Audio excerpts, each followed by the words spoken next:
ඉස්සර ඔයාට යාළුවෝ ගොඩාක් හිටියා මතකද? ඉස්කෝලේ යාළුවෝ, ක්ලාසස් වල යාළුවෝ, ටියුෂන් ක්ලාසස් වල, එතකොට ඔයා සේවය කරනවා නම් ඒ සේව ස්ථානයේ යාළුවෝ. අපි වයසෙන් ටික ටික වැඩි වෙනකොට අපි වටේ ඉන්න යාළුවෝ ප්‍රමාණය ටික ටික අඩු වුණා නේද? හැබැයි ඒ ඉන්න යාළුවන්ගේ වටිනාකම වැඩි වුණා.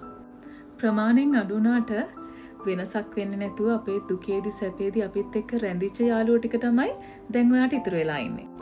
ඇත්තටම හිතලා බැලුවොත් ඔයාගේ ජීවිතේට යාළුවෝ මහ ගොඩක් ඕනේ නැහැ.